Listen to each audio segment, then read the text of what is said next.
Madam Speaker, I would like to seek some clarifications on the amendments being made to the Wills Act, the Government Proceedings Act, and the Legal Profession Act.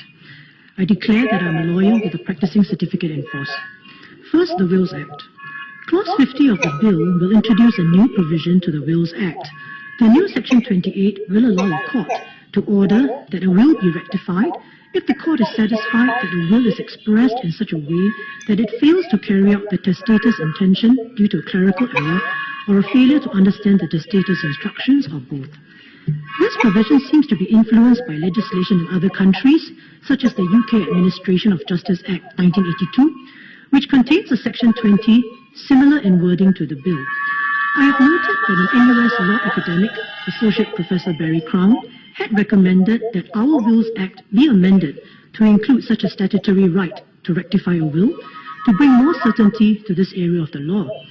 This is because a 2014 case decided by the UK Supreme Court has suggested that the courts had a common law right to rectify wills even if there is no statutory right, and it is probably more prudent to legislate the right to make clear what powers the court should have.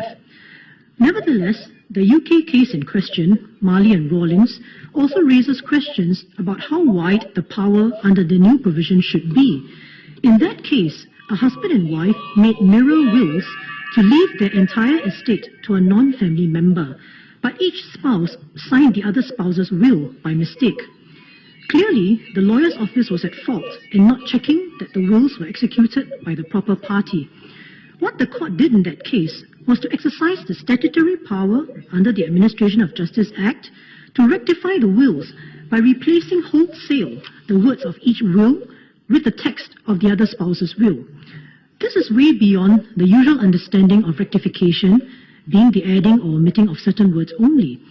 Is the ministry intending the court to have such a wide rectification power? I would also like a confirmation about the implication of such a provision on lawyers who have been negligent in drafting wills or in will execution. How will this provision save them from being liable for negligence?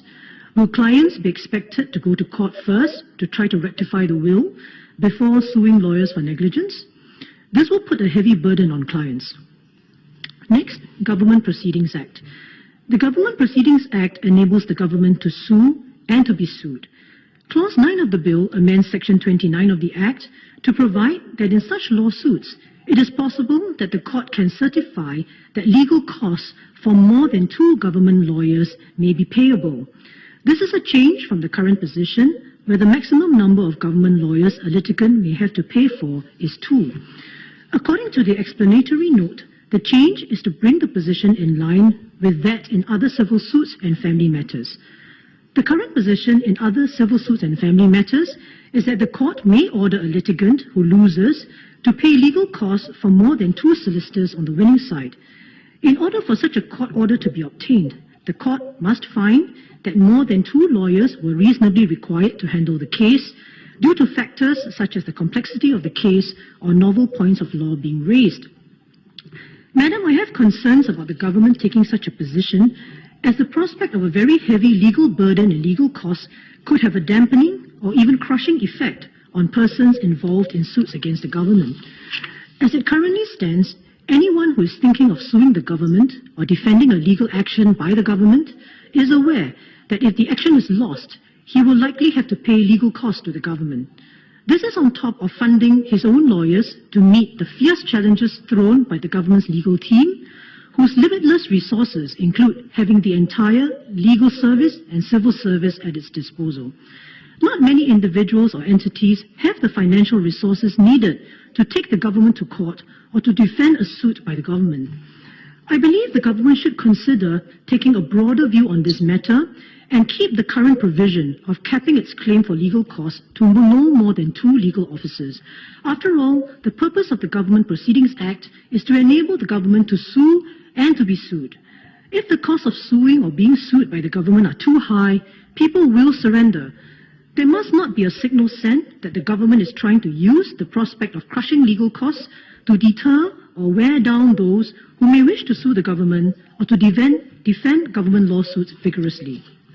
Lastly, Madam, the Legal Profession Act. Clause 16 of the bill makes various amendments to the Legal Profession Act.